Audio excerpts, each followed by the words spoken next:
Reid has blocked amendments to the bill, and Republicans have proposed several unrelated amendments. There will be a vote on Thursday on limiting debate and allowing only germane amendments to the currency bill. But general debate on the bill throughout the day expected today in the House. In the Senate, rather. The House will come in at noon Eastern.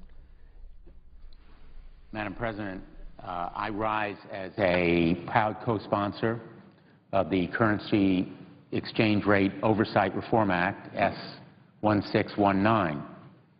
We are all aware in this chamber and around the country that China has been manipulating its currency flagrantly and blatantly at the expense of our businesses in Connecticut and New York and around the country, and most blatantly and flagrantly at the expense of American workers.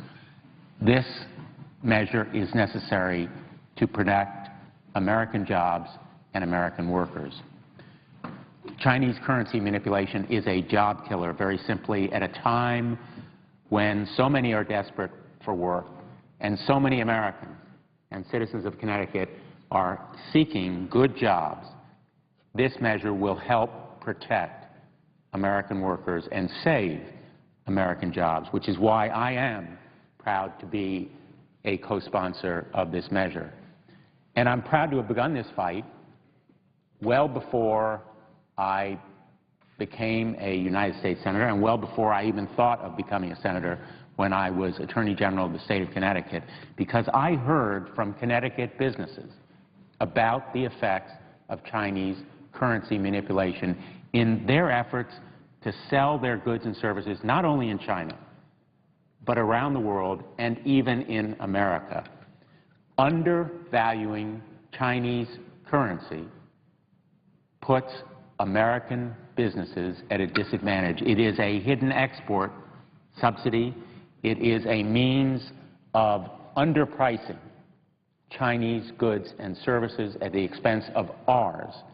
And that affects not only our exports to China, it affects our sales of airplanes in Europe, it affects the sales of all kinds of products, both high-tech and others in this country, and it deprives the United States and its businesses of a level playing field.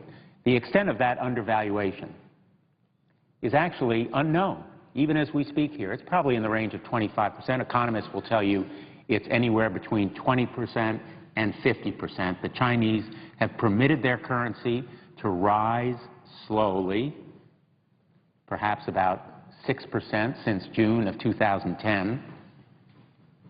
But the undervaluation by 50% or more before that period of time, in the years that led to June 2010, was relentless and tireless and successful. One of the great success stories of currency undervaluation is the Chinese doing so with theirs. And so we are today at a point where, rightly, we've lost patience. When I first asked the Treasury of the United States to label and conclude that China is a currency manipulator, months, even years ago, there was an opportunity to take the kind of action that this measure would readily lead it to do, and it must do it now. This bill provides consequences for countries that fail to adopt appropriate policies to eliminate currency misalignment and includes tools to address the impact of currency misalignment on American manufacturers, including the use of countervailing duty law to impose tariffs on imports benefiting from government subsidies. Very simply, it provides tools that the American government can and should use when there are misalignments of currency that result from government policies. And it eliminates some of the barriers that now exist in our current law to the American government taking action to protect American businesses. It is a good measure. a common sense step toward fairness and a level playing field for American businesses, and it means that we would protect ourselves as we have a right to do in an ongoing trade war. And it is a war, not a shooting war, perhaps not explicit, but it is a trade war that we should acknowledge and recognize is a fact of life today for our businesses. All of this talk about currency and renminbi and the abstract and seemingly arcane discussion in economic terms may seem far away to many citizens of Connecticut, but it is not arcane or abstract to Steve Wilson at Crescent Manufacturing, a Burlington company that makes precision fasteners, many of them used in defense of our country, sold in this country as well as abroad. Crescent Manufacturing has hardworking, skilled workers who compete with Chinese manufacturers whose production costs are dramatically lower because of the undervalued Chinese currency. Steve Wilson came to me and said, in effect, give us a level playing field. And that is what this bill does. And he said it not only on his own behalf as a manager and an owner, but on behalf of his workers, because the number of those workers was reduced as a result of the lack of a level playing field. Earlier this year, I worked with my colleague in the House of Representatives, Congressman Chris Murphy, to conduct a survey of Connecticut manufacturers. We gathered data from 151 different companies all across the state of Connecticut. And the information they shared paints a dramatic picture of the business climate for companies in Connecticut and America today, their challenges as they seek to create jobs and stay competitive. Of 151 manufacturers who participated in our survey, 73% say they have Chinese competition. 73% are competing with Chinese companies. And 57%, almost 60% of all those companies said that China's refusal to operate on a level playing field is harming their businesses. The majority of those companies who responded to that survey, manufacturers in Connecticut, say they want a level playing field or they are harmed by unfair practices in China's undervaluing their currency. We all know at this point that China deliberately manipulates its currency to boost its exports, and Connecticut manufacturers know it better than anyone, and they've made clear, if we're serious about keeping American manufacturing competitive, if we want to make it in America, if we want made in America to mean what it should, and if we want our economy to grow, we need to stand up to countries that rig the system in their favor, unfairly in their favor. The Alliance for American Manufacturing estimates that our surging trade deficit with China, largely caused by Chinese currency manipulation, costs 2.8 million American jobs over the last decade, and that's 31,600 in Connecticut alone. Jobs lost to workers unfairly. On March 25th, 2011, the IMF declared that China's currency remains, and I'm quoting, substantially undervalued. That's a serious charge from an international agency that is not biased toward one country or another, and it implies that China, in failing to address the undervaluation of their currency, is in direct violation of the General Agreement on Tariffs and Trade, which it has signed. Far from being contradictory to international law. This bill serves the interests and intent of the General Agreement on Tariffs and Trade. It serves Article 21 of the GATT-Uruguay round and allows a member of the World Trade Organization, and America is one, to take action that it considers necessary for the protection of essential security interests. Nothing is more essential to our security than jobs. Nothing is more critical than dealing with our trade deficit. Nothing is more important than stopping the undervaluation of the Chinese currency that consistently and unfairly, unacceptably works against our exports. We must fight these fundamentally unfair trade practices of China. American manufacturers deserve this level playing field, and this bill will help to assure it for them. I will continue the fight to protect Connecticut manufacturers and businesses against any unfair trade practices anywhere in the world, and this bill stops China and any other country that would misalign its currency to the detriment of our security as a country and Connecticut's manufacturers and businesses, as well as those of the country as a whole. I thank the Chamber, and I yield the floor and note the absence of a quorum. Clerk will call the roll. Mr. Akaka.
Madam President, I have 6 unanimous consent requests for committees to meet. Senate is currently in a quorum call.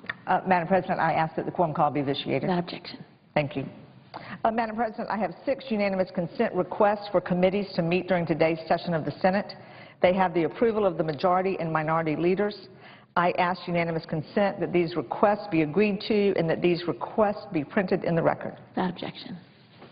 And Madam President, I've come to the floor today as one of a bipartisan group of my colleagues proud to be a co-sponsor of the Currency Exchange Rate Oversight Act, legislation that will send a clear and direct message to China that the time for playing games with American jobs is over.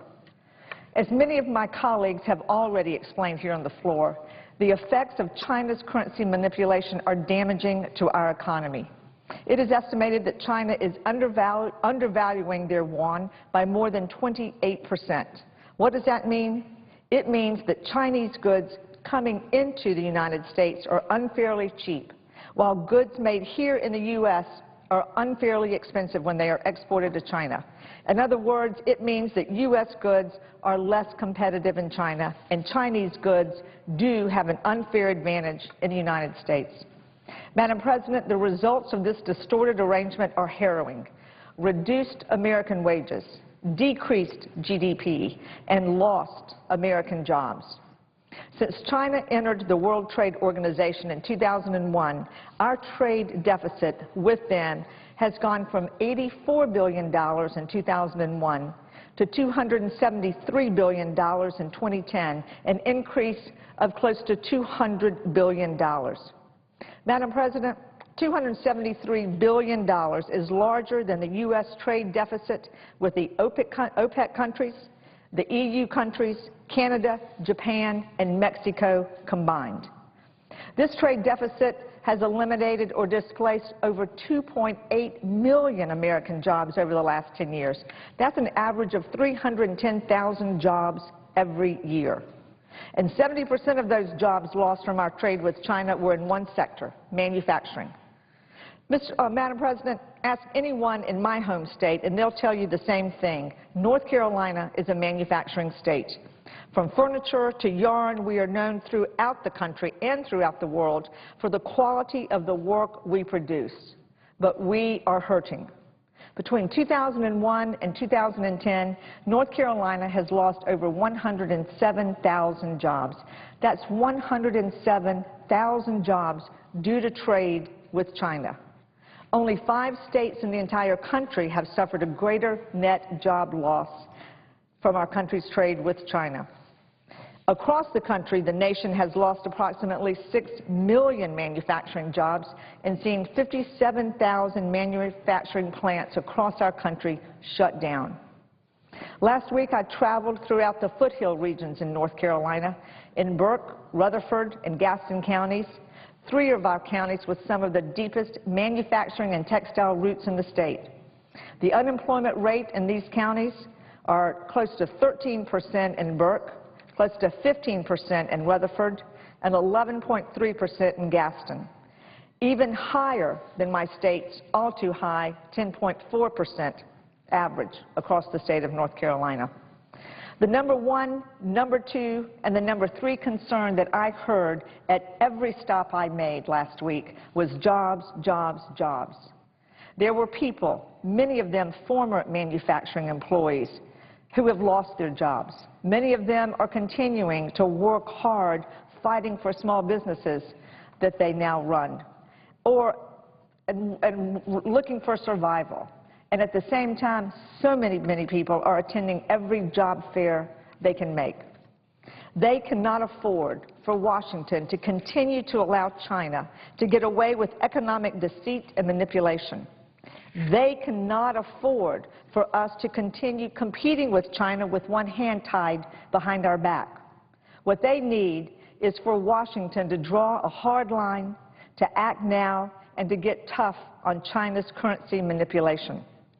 Madam President, the Currency Exchange Rate Oversight Act is straightforward.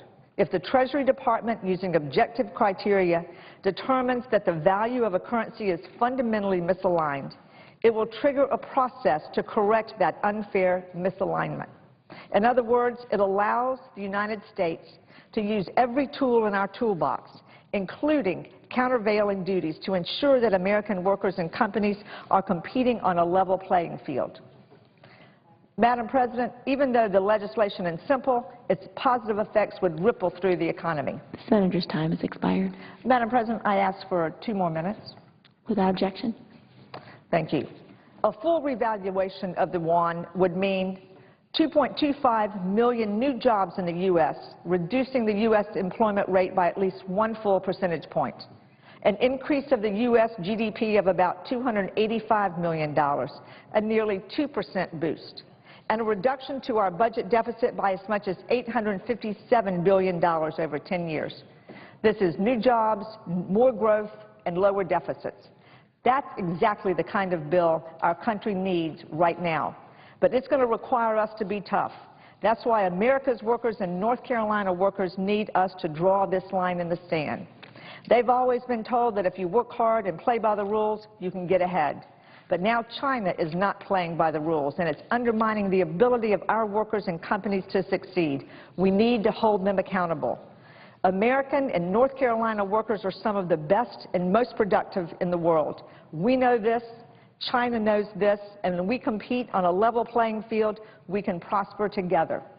I encourage all of my colleagues to join in this bipartisan measure and vote for this bill. It's what America's workers and companies need, and it is what they deserve. Thank you, Madam President. I yield the floor. Closed. Under the previous order, the Senate will resume consideration of S-1619, which the clerk will report. Calendar number 183, S-1619, a bill to provide for identification of misaligned currency, require action to correct the misalignment, and for other purposes. President. Senator Franklin.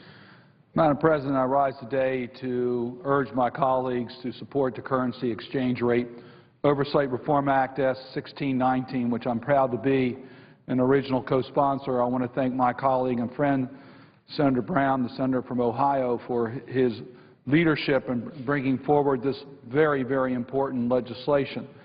This legislation is about jobs. We all talk about ways that we can increase job opportunity in America.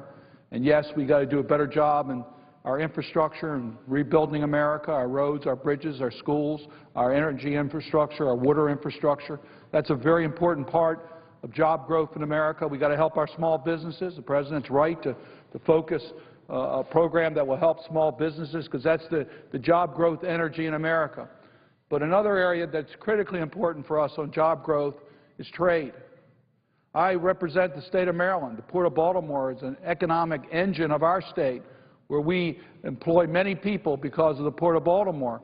We want to see products that not only come into America, but we want to see products that leave America for international marketplace. American manufacturers, producers, and farmers can outcompete their competition anywhere in the world as long as we have a level playing field. And if we have a level playing field, we'll not only keep jobs in America, we will create new jobs in America, because we can outcompete the world. But we can't do it if we give away a huge advantage to other countries. And currency manipulation allows other countries to have unfair competitive advantage over American manufacturers, producers, and farmers.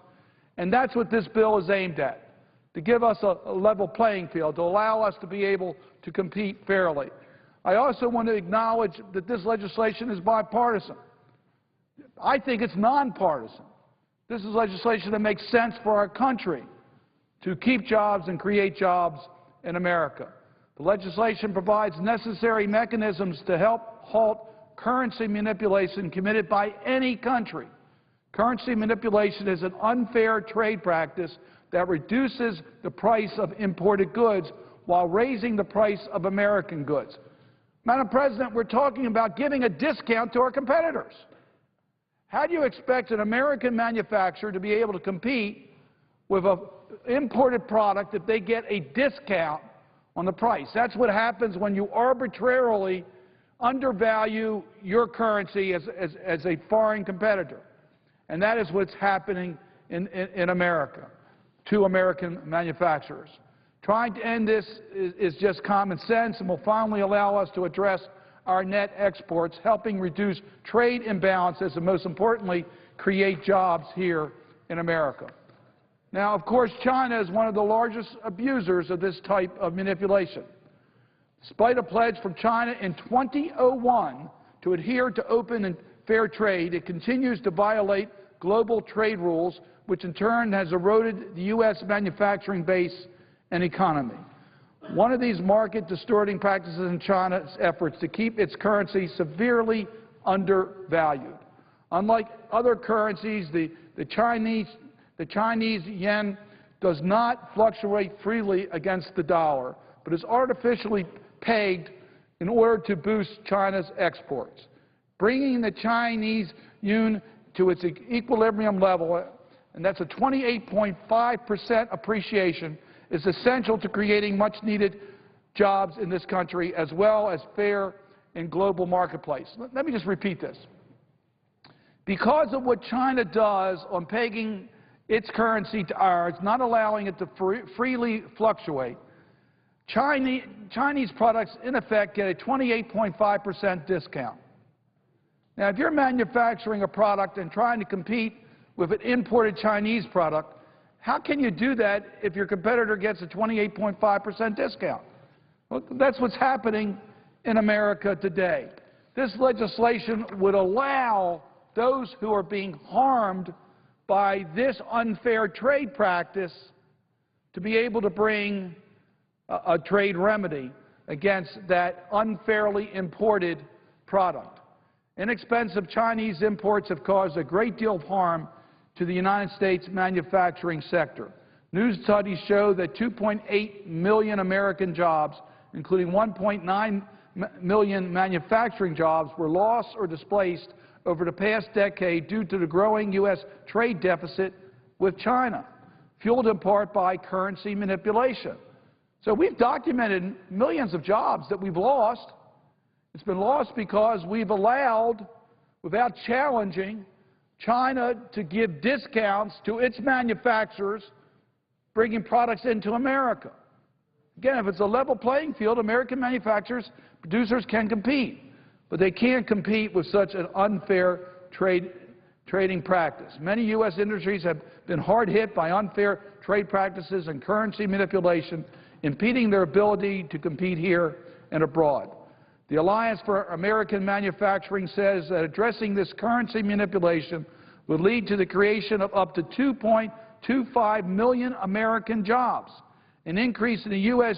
gross domestic product of $285.7 billion, 1.9%, or $190 billion reduction in our annual trade deficit, and finally, an annual deficit reduction of $71 billion, or between $600 to $800 billion over the next 10 years, if sustained.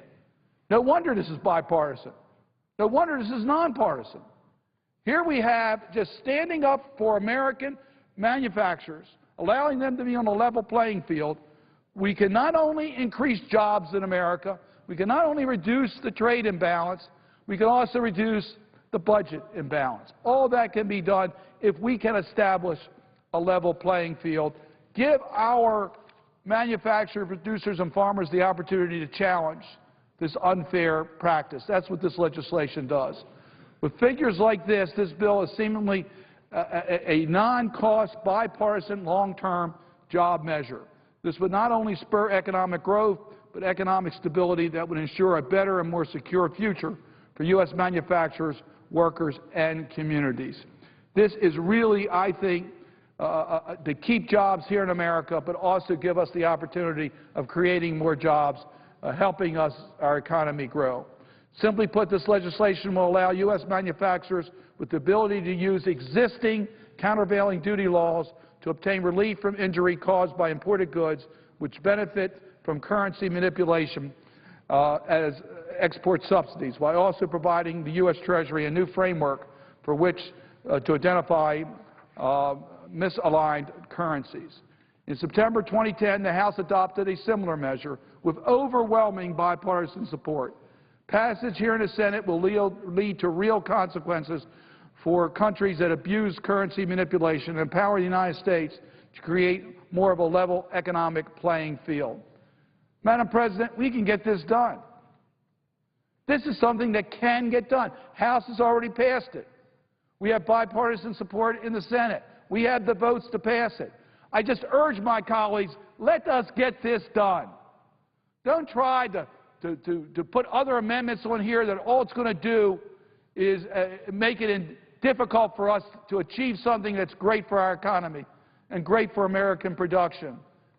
Let's just get this matter up for a vote and not try to do all these non-related amendments. And I really do applaud my colleague. I know Senator Brown from Ohio is on the floor, and I mentioned earlier, I want to thank you for your leadership, not only in bringing this bill forward, but keeping the bipartisan group together so that we can show that we can get this done. Now we need the members of the Senate to say, look, it's time for us to vote on this bill. Let's get it done. Let's send it to the President. Let's get the President to sign it. Let's do something that can not only create jobs, but help us deal with our trade imbalance and deal with our budget imbalance. And with that, Madam President, I would yield the floor. From Ohio. Madam President, I appreciate the words of Senator Cardin. Senator Cardin sits on the Finance Committee and was a longtime member of the House Ways and Means Committee and understands these issues as well as and better than almost any member of the Senate, and I appreciate his work on that and leadership. And he said a couple things I want to just emphasize.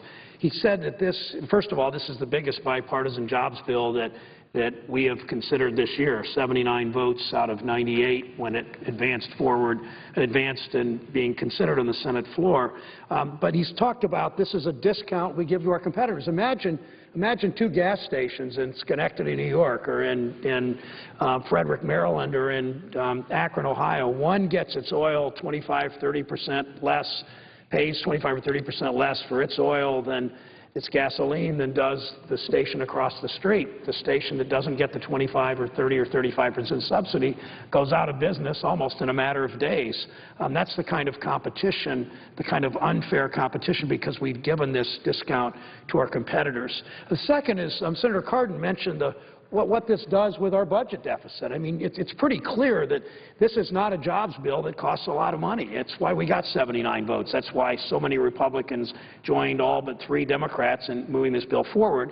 We save money when if 1,000 more people go to work in Cleveland, Ohio, or in Buffalo, New York, or in Baltimore, Maryland, that's 1,000 people that aren't receiving unemployment benefits, that do not have to apply for food stamps, and 1,000 people that are paying taxes instead of being consumers of public services. And so when you look at the lost jobs because of this trade policy, because China's gamed the currency system for so many years, and administrations of both parties have failed to enforce laws or use the tools they have, in addition to this extra tool, this very compelling, very effective tool we're giving them, it clearly has meant that we've been behind the 8 ball in that way, and we've lost the opportunity when we have not enforced these trade laws. And so when you look at the number of jobs lost, the number of jobs estimated to be gained by this is in the millions over time. This is exactly what the Senate should be doing this week, moving this bill to the House. There are 250 co-sponsors in the House, 60 Republicans roughly, 190 Democrats roughly. Republican leadership has some difficulty with this bill apparently, but in the Senate that's not an issue. In the House, among rank-and-file members, there's huge support. So we're hopeful after we pass the bill, I hope this week, early next week at the latest, I believe, and pass it in the Senate, that it moves to the House and can be quickly approved there.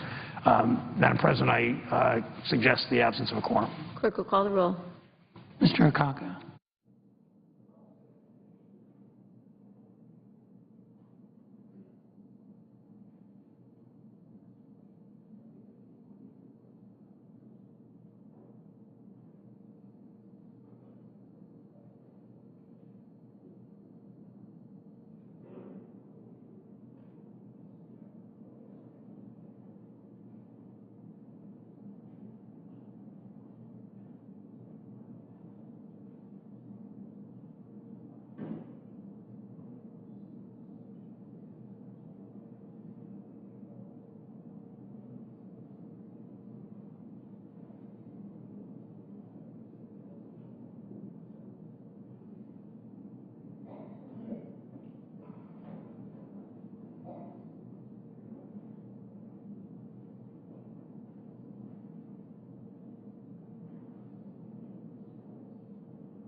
Once again today, the Senate is debating a bill dealing with Chinese currency manipulation.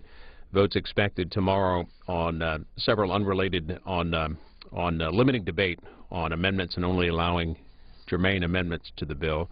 The House will be in today at noon in about 20 minutes, and they will take up consideration of a ban on a bill that delays EPA regulation of cement plants, emissions from cement plants and boilers. Also in the House today, a bill that would return unclaimed funds from the 2009 stimulus law that were used in broadband awards. The House is on C-SPAN beginning at noon. Also today on C-SPAN 3 at this hour, we're covering a hearing looking at the next generation air traffic control system, and more hearings later today, including Supreme Court Justices Antonin Scalia and Stephen Breyer testifying this afternoon about the role of U.S. judges under the Constitution. They'll be before the Senate Judiciary Committee, and that's on C-SPAN 3 live this afternoon at 2:30.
The underlying business on the Senate floor today is a bill dealing with Chinese currency manipulation. Senate's in a quorum call. You're watching some of the tweets by members of Congress, which you can follow at our Twitter website, twitter.com/cspan.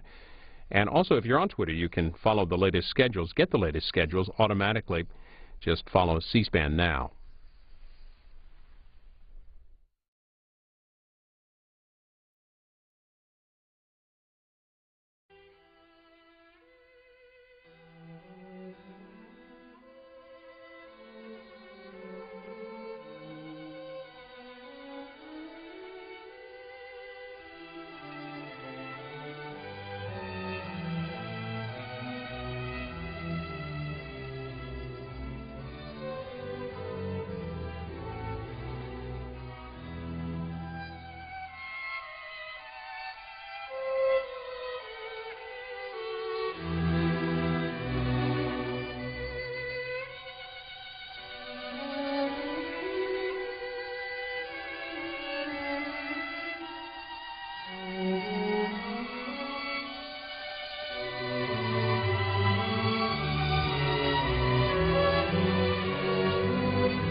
Also waiting for senators to come back to the floor, working on this bill that deals with China's currency manipulation. The bill doesn't actually mention China, but it allows sanctions against any country found to be holding its currency artificially low.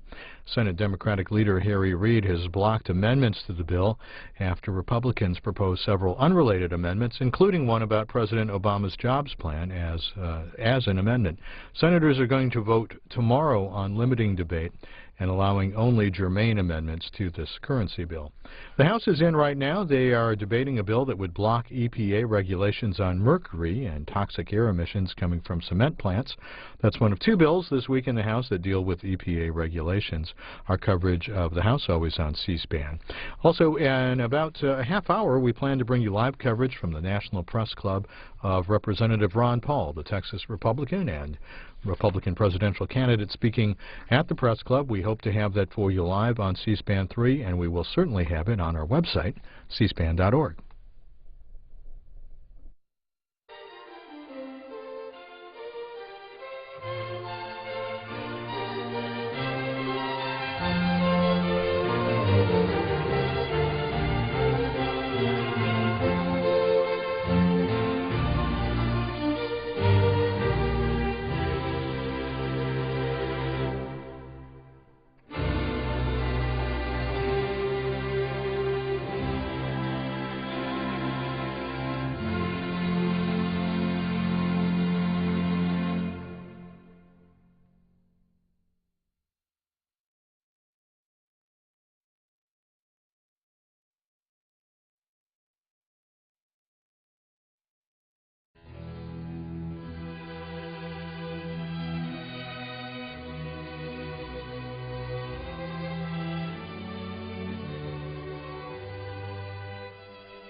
And we're still waiting for senators to come back to the floor here on C-SPAN 2. A couple of things going on today. We have live coverage on C-SPAN 3 of Supreme Court Justices Stephen Breyer and Antonin Scalia. They'll be talking about the role of judges under the Constitution, and we plan our live coverage for 2:30 p.m. Eastern Time. The House in today, they are working on a bill that deals with EPA regulations of air emissions from cement plants and boilers. Also a bill that would return unclaimed funds for broadband awards allocated under the 2009 stimulus law. Waiting for the senators to come back to talk about this bill that deals with Chinese currency manipulation. When they do, our live coverage will continue right here on C-SPAN 2.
So we're still waiting for senators to come back to the floor, debating a bill today that deals with Chinese currency manipulation. And as we wait, what we're going to do is we're going to take you live now to a House Ways and Means Committee markup.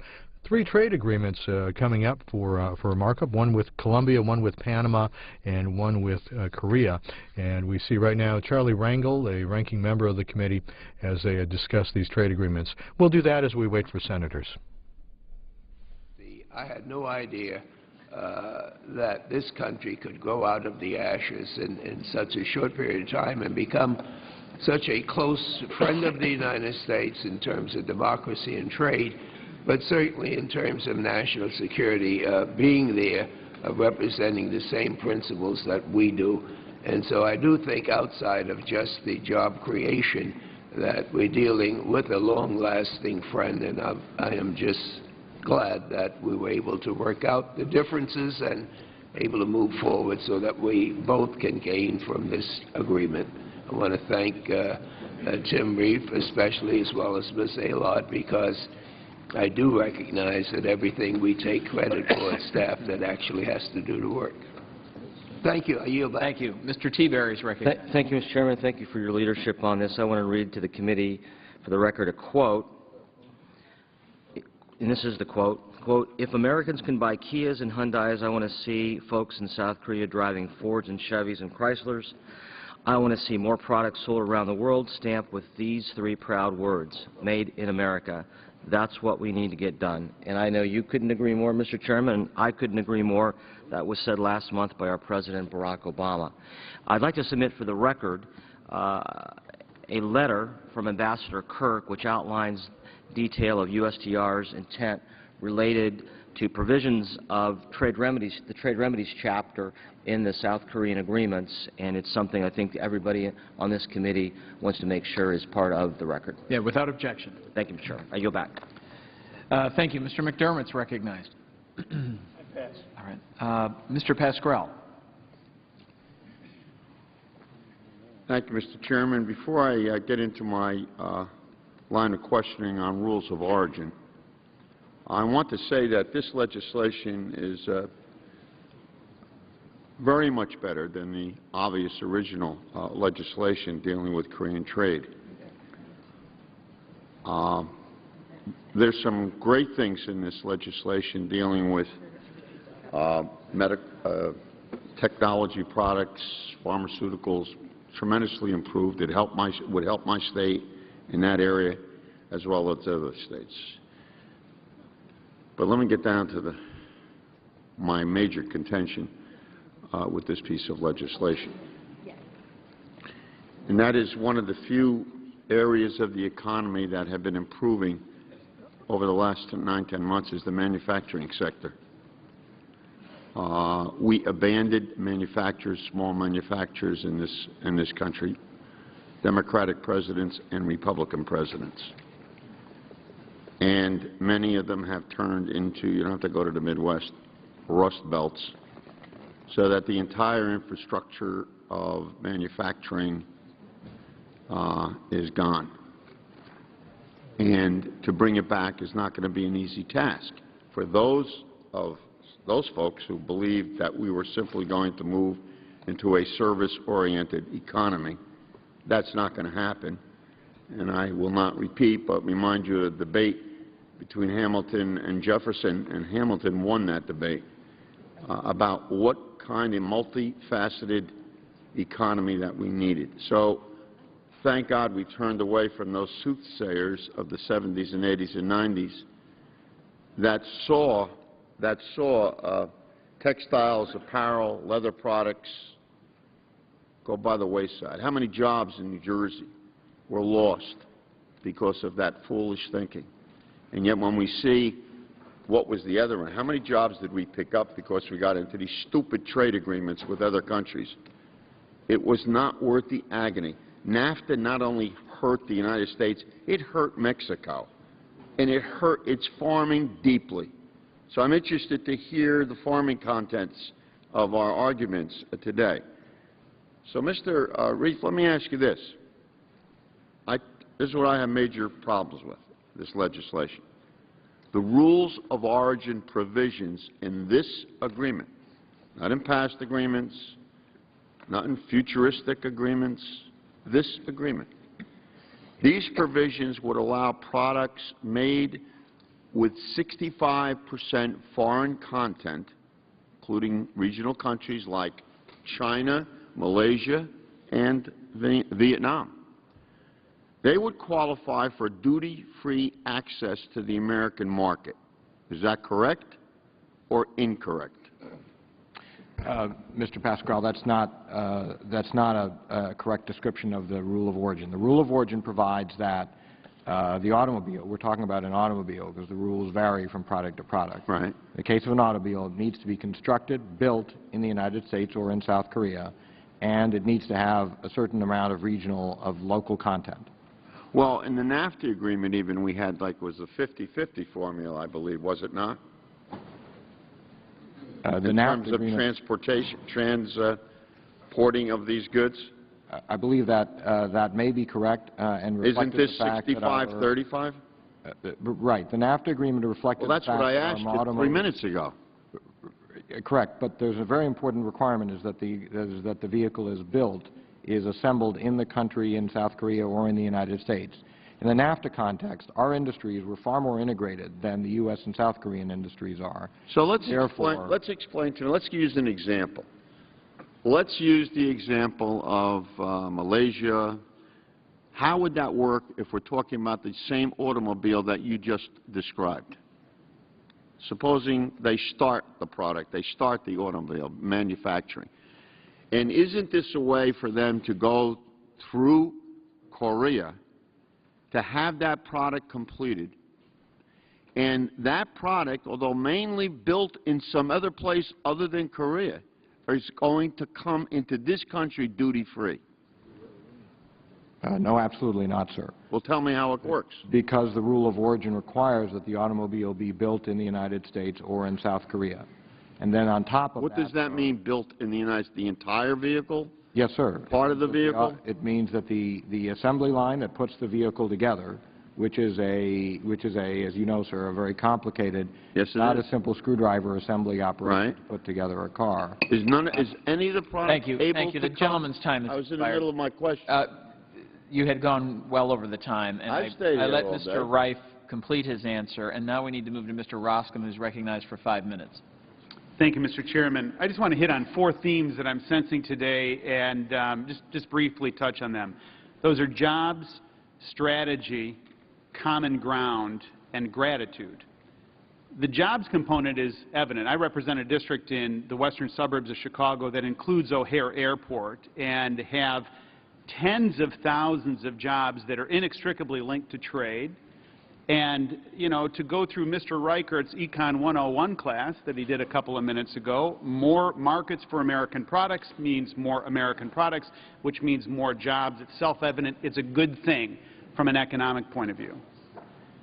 To look